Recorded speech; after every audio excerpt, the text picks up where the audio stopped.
As we start this journey together, we just want to be mindful of the fact that the Bible is made up of a series of individual books.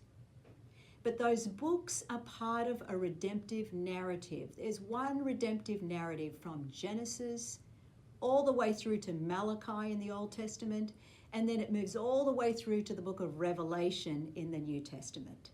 So one redemptive narrative with Jesus at the center. What do we mean by Jesus at the center? Jesus is at the center because as we go through the story of the Old Testament, what you're going to find when we come to the end of the Old Testament is that it is an unfinished story. There's no king on the throne, the king who had been promised to King David. There's no new covenant. There's no full restoration of all the things that the prophets had promised. And in fact, it reminds us that the Old Testament is an unfinished story because Jesus is the fulfillment of the story. So each week, we're going to look at a couple of New Testament passages that give us some insight into how Jesus is the fulfillment of this redemptive narrative. And we even start that when we look at Genesis 1 and 2, we think of his role in creation. When we look at Genesis chapter 3, we're going to look at Romans chapter 5 because Jesus is the second Adam. So this is going to help you put together the Bible theologically as well. And therefore, when we read individual passages, we want to try and see how it fits within the larger redemptive narrative. And that's exactly why the timeline is going to help you. We also have a New Testament Bible study series which continues. These two Bible studies stand alone. You can just do the Old Testament or you can just do the New Testament. But if you do them both together, this will enable you to trace the redemptive story from Genesis all the way through to Revelation. Well, let me share with you about the acronym CASKET. If you have your timeline in front of you, it would be helpful for you to look at the timeline because it is going to, you're going to become very familiar with this to begin with, but it's going to help you to trace the redemptive story of the entire Bible. So first of all, the acronym CASKET represents the Old Testament and the acronym EMPTY represents the New Testament. The word CASKET empty together points to Jesus's death and resurrection as the center of the biblical narrative. And so death begins with Adam in Genesis chapter 3, but life beyond the grave is going to come through Jesus and his empty tomb. CASKET empty helps you put the whole story together. Well, I'm going to introduce you to the acronym CASKET since we're looking at the Old Testament. And then when you do the New Testament, you'll be introduced to the acronym EMPTY. C, first letter, C stands for creation. I want you to notice on your timeline that there is a picture of two trees for the period of creation.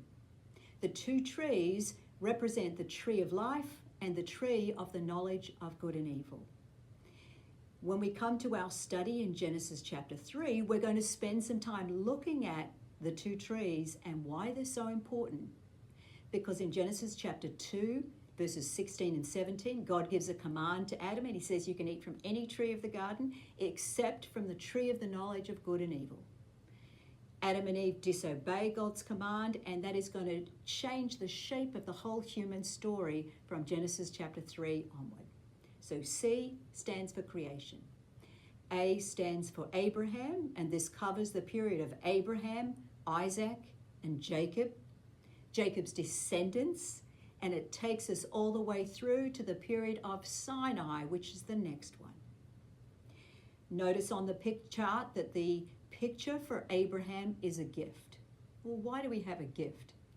The gift represents God's grace to Abraham. And this is seen in two particular areas, but throughout the whole narrative. When God calls Abraham out of Ur in Genesis chapter 11, verse 27, and we see the call in Genesis 12, verses 1 to 3.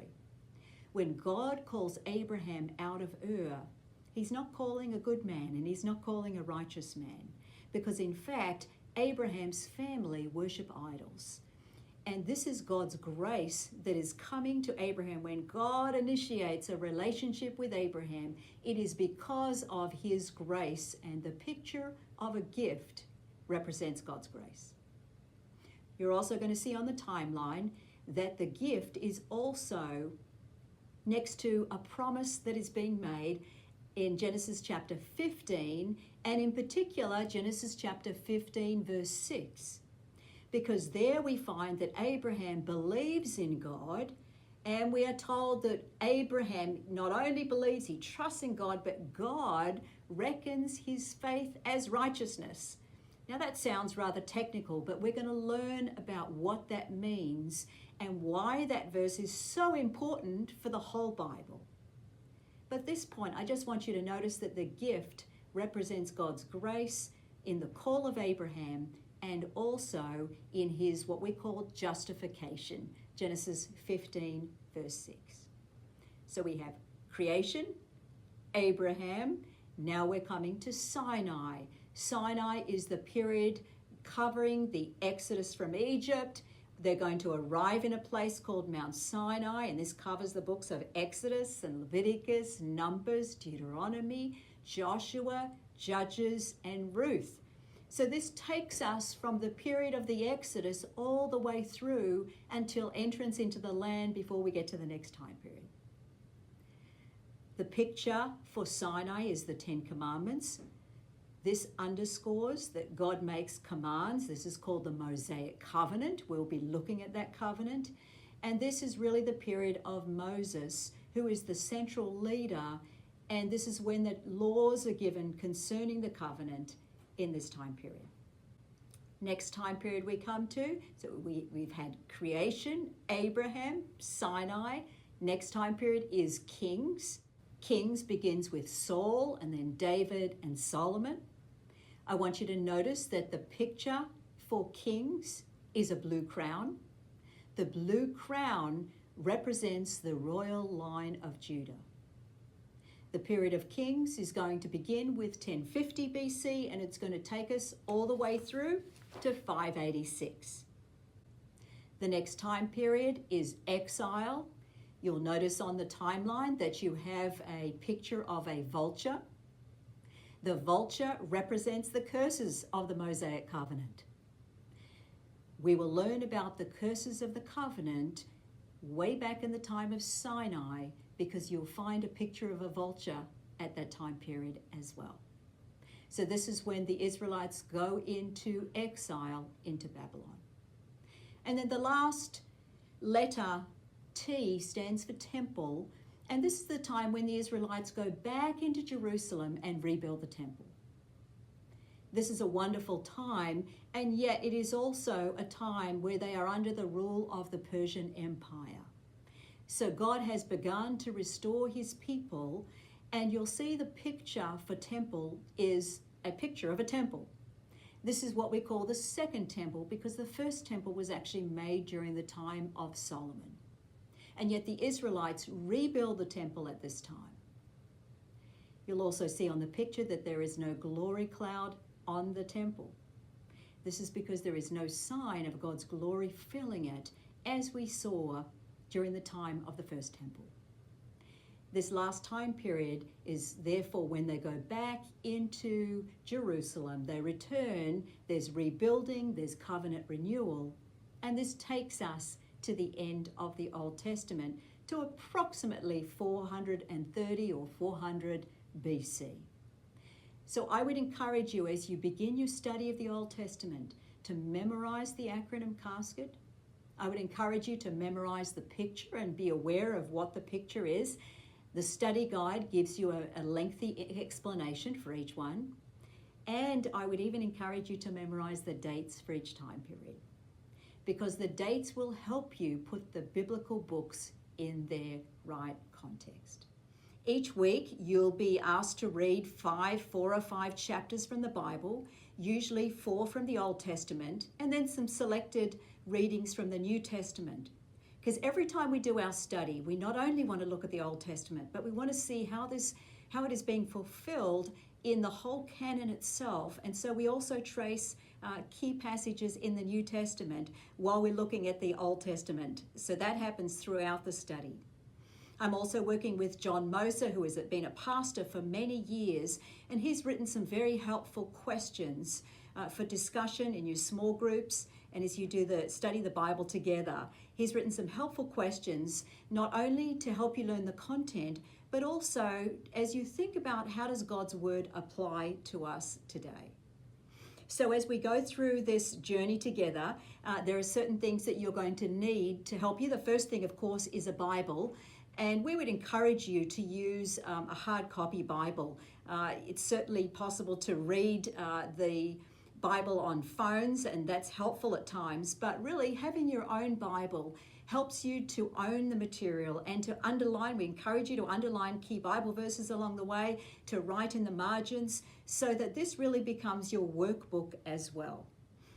And then there are some other resources for you that are going to help you. And really, the most important one is the Old Testament timeline. And what this timeline is it opens up, and as you go through each one of the studies, I'm going to be encouraging you to look at the timeline before you move on to the next study. And so these Bible study videos will also help you to locate the individual books within the timeline. The other resource that you're going to need is the CASKET empty maps. And the maps, basically, we have 7 maps of the Old Testament. And these maps will help you trace the redemptive story, but the geography of where events take place. For example, when we're in the book of Exodus, we'll see that the Israelites are in Egypt, and yet they moved to Mount Sinai. That means that the map on the Exodus from Egypt is going to trace those movements for you.